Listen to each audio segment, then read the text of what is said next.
どうも皆さん、カイトです。バンナムがお届けする爽快アクション SD 新仮面ライダーランブをご存知でしょうか。こちらは2023年3月23日に任天堂スイッチでリリースされたゲームになります。早速難易度マスターでラストまでクリアしたんですけど、爽快にショッカーをなぎ倒すベルトスクロールアクションでしたね。新仮面ライダーってなんじゃいって方いると思うんですけど、エヴァで有名な庵野秀明監督が新しく現代版にリブートした仮面ライダーで、監督としてはシン・ゴジラに続く2作品目です。出演は本郷武史役が池松壮亮さんで、緑川瑠璃子役が浜辺美波さん、一文字隼役が江本佑さんが演じられています。原作の仮面ライダーを流用しつつ、オリジナルの展開の作品が絶賛映画で公開中。ゲームでは部分ボイスであり、ところどころで実写のご本人さんが吹き替えしています。往年の SD シリーズを楽しめる 2D 描写に、スイッチの限界突破並みのハクスラ無双、コンパクトにまとまったボリュームも合わせてめちゃくちゃ面白かったです。今回は SD 新仮面ライダーランブというおすすめ作品のジャンル、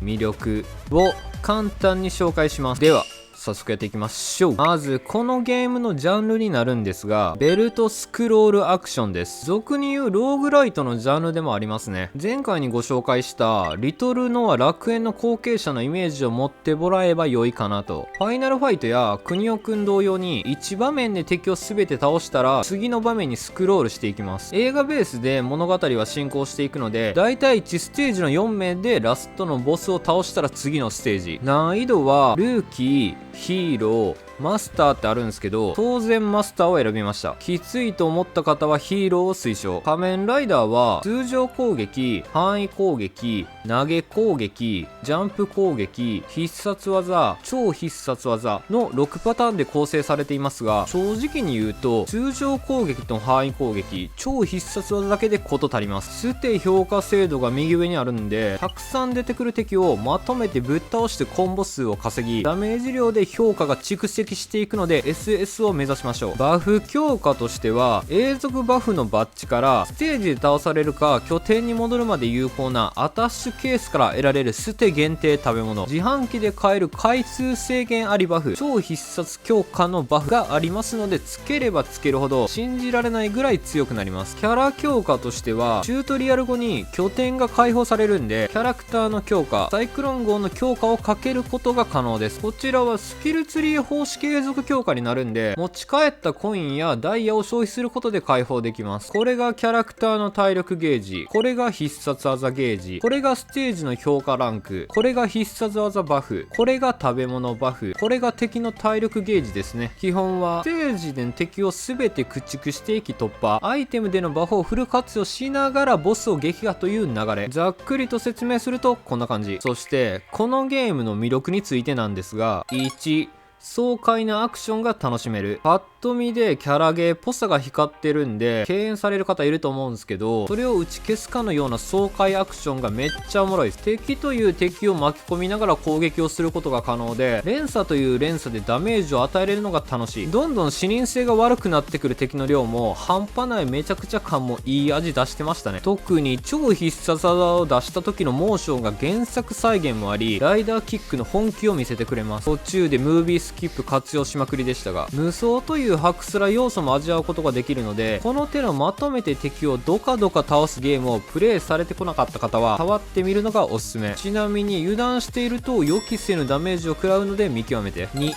バフ要素と強化要素。ステージ突破で欠かせないバフ要素と強化要素の兼ね合いが魅力。ボスを倒すことでゲットできるバッジの永続強化と、ステージ突破時のアタッシュケースからゲットできるバフの2種類で、その中でも食べ物バフでいかにランクの高い食べ物をかけていけるのかが鍵っすね。食べ物では攻撃に付与効果からステージ突破体力回復、さらには通常攻撃範囲攻撃の距離増加など様々。星ランク付けでいい付与効果がありますが、同じ食べ物を食べたらさらに強化もできます。このランダム要素も運が絡んでくるので面白い。また拠点での強化要素もキャラだけではなくライダーが乗るサイクロン号も強化が可能で、ローグライトではステージの途中からプレイできないのが当たり前なんですけど、サイクロン号を強化することでステージセレクトできるようになります。これがライトユーザーにはとてもありがたい仕様ですね。キャラもサイクロン号もお金とダイヤを持ち帰っての強化になるんで、きついと感じた場合は一度戻って強化して再度挑む中毒性も生まれます。ちなみにボス戦前にコインバンクでお金を預けたら倒されてもロストしないので有効活用してください。最強の仮面ライダー作り上げて挑んだ時は絶対にテンション上がります。3、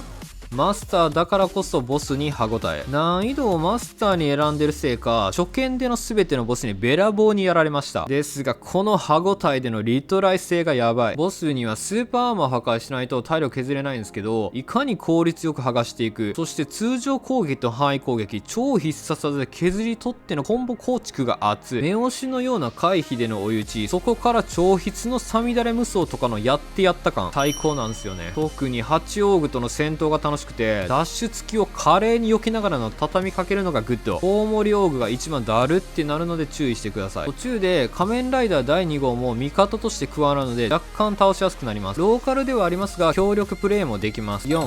クリア時間は5時間。難易度マスターでのクリア時間は5時間ほどでした。幾度となく難易度変更できますログが画面に出ましたがお断りです。ルーキーヒーローでは3時間かからないぐらいでクリアできるかなと。クリア後要素としてはヘブンモードが追加され、全捨て突破のランキングをオンラインプレイヤーと競えます。トップ10を狙ってみるのもいいかもしれません。ライダー自身の体力や攻撃力、防御力などが2倍近くになるんでサクサク進めるのもいい感じ。またバッジの全獲得やキャラのフル強化要素などのやり込みもあるんで全然まだまだ遊べそうですね。4月から6月にかけては初号機とゴジラ、ウルトラマンと追加有料 DLC も配布されるので熱がますます高まりそう。以上になります。ローグライトなベルトスクロールアクション SD 新仮面ライダー乱舞。ライダーを操作しての爽快ムーブメントにボスとの壮絶なアクション乱舞。コツがつかめた瞬間にバフのかけまくりが面白い。よければ皆さんも新仮面ライダーの世界に足を踏み込んでみませんか。きっとジャンプ攻撃と投げ攻撃をミッション以外使わないというか、使ってる暇あったら範囲攻撃でいけるやんけってなること間違いないですよ。このチャンネルでは